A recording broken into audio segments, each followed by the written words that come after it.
I was 7 years old when I first set foot into a record store. It was a sunny day in south of France, and me and my brother were to pick out any album we'd like, and I did so purely based on the aesthetics of the album cover, as you do when you're 7 years old. This album cover in particular was all black, except for 8 big, shining silver letters that said Daft Punk. I was intrigued, and so I walked out with a fresh copy of Daft Punk's Discovery in my hands. And even though my next few years were spent playing very aggressive punk rock music, Discovery would stick with me and later play a vital role in the way that I make music. Now, I suppose many of you don't know me. My name is Sebastian. I make music. I produce, write, and perform, usually under the moniker of Coucheron, and have been doing so for the last 7 years or so. So why did Daft Punk's Discovery stick with me through those angry rock and roll days? I'm pretty sure it has to do with the way they sampled music. It didn't sound like electronic dance music the way I was used to. I used to hate dance music back then, but the sounds of Discovery, they didn't sound harsh or really electronic at all. In Discovery, you could hear brass sections, you hear funk guitars and vocal chops. But Daft Punk didn't play all these instruments themselves. They sampled older records. They sampled their idols, songs from pop, funk, soul, and rock. They pieced them all together and formed sort of a collage of all the things they loved. So sampling is when you take a piece of audio recording and you use it in another audio recording. You can think of it as recycling almost. And what's always fascinated me about it isn't the ability to steal someone's idea or another one's melody, but the ability to capture an atmosphere from a different time and a different place and place it into our own, into something unperformable. I'm going to play you a song by Eddie Johns. This is More Spell on You, and it was released in 1979.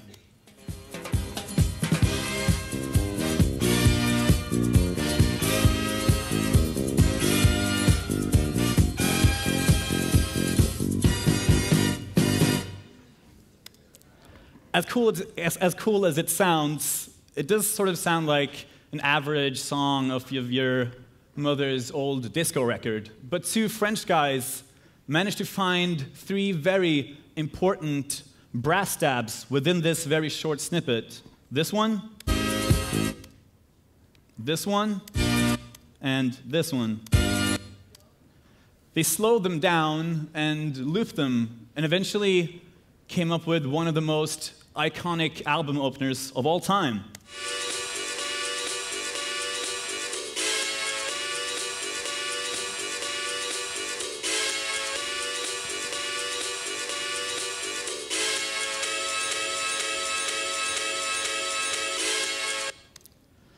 That was Daft Punk's One More Time, and I've grown to learn that so many of the songs I love and have loved are based around samples like this, where the source material isn't so striking by itself, but put into a different context or a different decade, it becomes bigger than the sum of its parts. It strikes a totally different nerve. Now, I wanted to be like Daft Punk, so I did what they did. I went to look for older disco records, I sampled them in my bedroom, and put them out for the whole internet to hear. But then, as it turns out, there's a thing called copyright. Who figures? And it's pretty heavily guarded, and if you misuse it, someone will get mad. They will take your music off the internet, and if you've made any money along the way, they will come and take that too. There are 2 key challenges and limitations when it comes to sampling. One of them being these regulations revolving the audio recording itself and the copyright. without the appropriate permissions, which can be near impossible to obtain and often very expensive, you might be headed towards a rather unpleasant legal ordeal.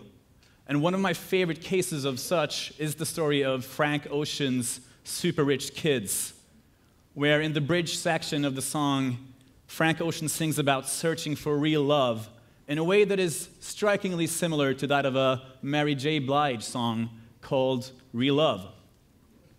In Real Love, Mary J. Blige sampled a rap group called Audio 2. Audio 2 had again sampled this drum loop from a 1979 record by the Honey Drippers.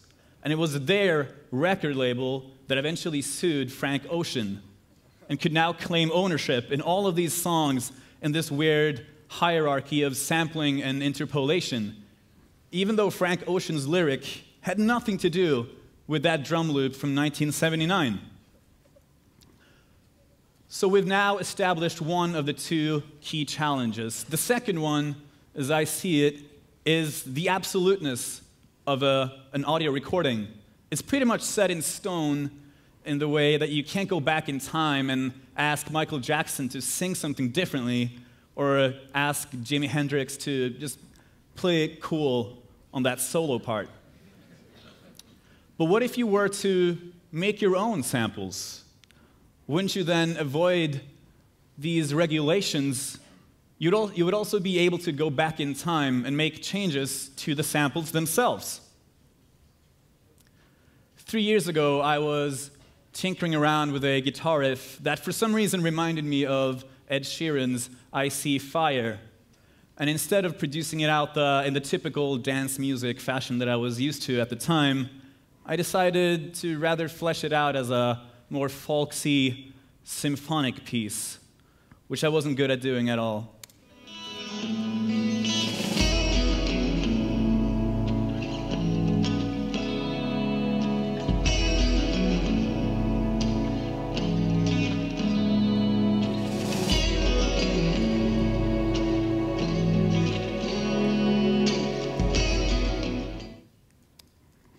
I thought it sounded way pretentious and super corny, and of course I scrapped it because I didn't know what to do with it. It didn't sound like anything that would resonate with my audience at the time. But 1 year later, as I was browsing through old demos and folders, as I heard that guitar riff again, I couldn't help but hear it as a sample. It gave me that same sample urge that I was used to from way back when I sampled disco records. And so I sampled myself. Only this time I stayed clear of all copyright infringement and was even able to go back in time and alter the sample itself. Rain is good for the soul. Crazy how I feel the most warm when it's cold. Drops hit the window and I jump down to the floor. That song ended up on Kehlani's Grammy-nominated mixtape, You Should Be Here. And even though this wasn't a groundbreaking concept at all, after all, I just reused one of my old guitar ideas. But this really sparked a completely different way for me to work.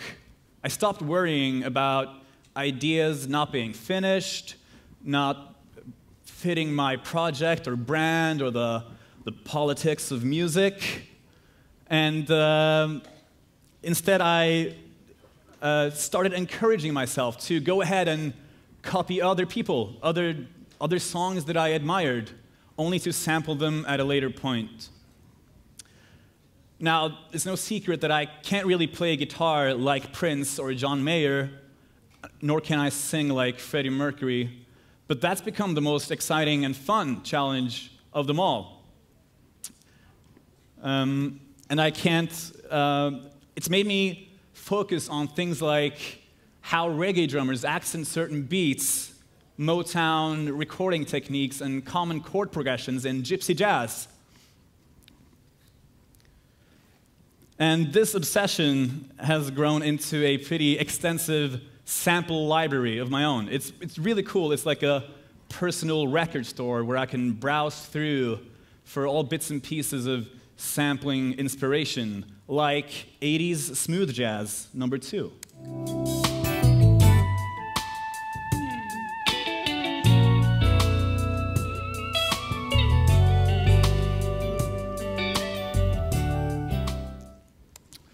Now, I would never release that as is because it sounds like actual elevator music from the 80s, but inside that little snippet, I managed to find, not quite unlike Daft Punk, 3 little sound bites.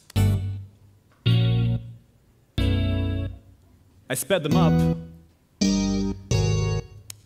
and those 3 little sound bites eventually became the fundament for one of my songs called Puzzled.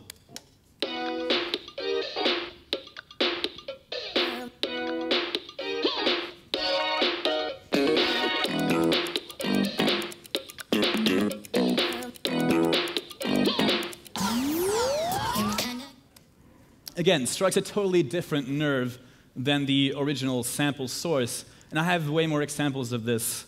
Here's Dr. Drum number 2.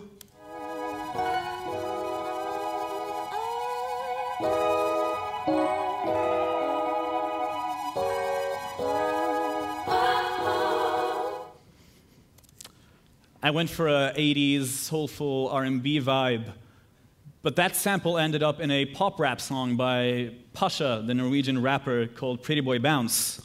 With the Pretty Boy Bounce.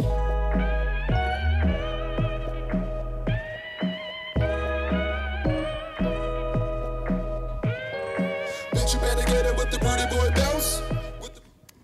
So none of these samples are modeled after specific songs, more so after specific times and eras in music history. And just this last week, I was listening to a rather famous surf rock group and couldn't help but get inspired to make a Christmassy doo-wop a cappella sample. Only I didn't have the Beach Boys there to sing it for me, so I had to do it myself.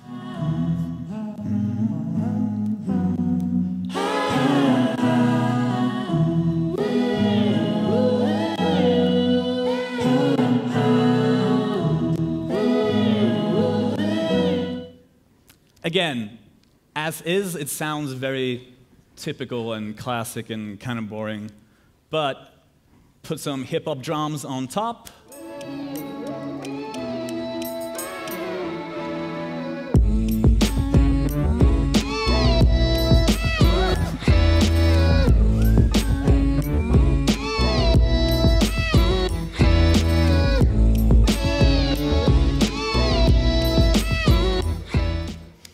And suddenly, it's pretty banging. I have more obscure examples like Bossa Nova 2.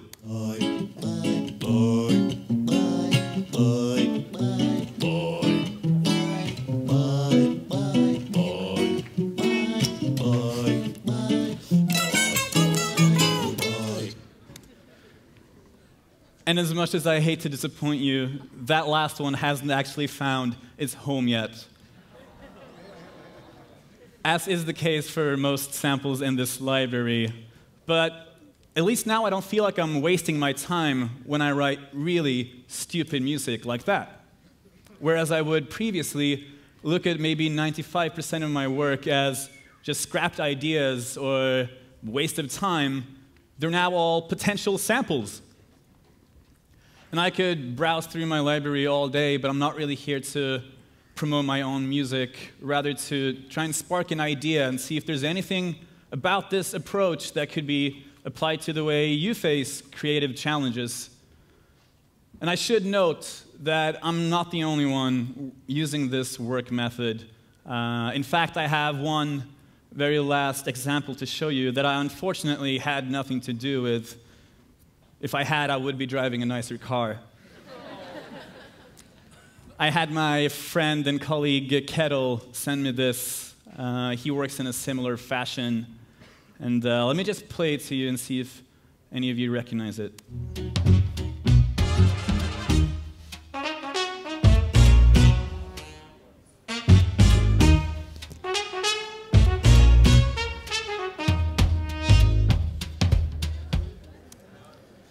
You may have heard it in a song by Lemaitre called Closer. But if someone came into my room and I was working on that, they would tell me to get a real job, because that sounds stupid. It sounds like something out of a Donkey Kong game. But once that sample was flipped, it became their most successful song to date, Closer. I wanna run away.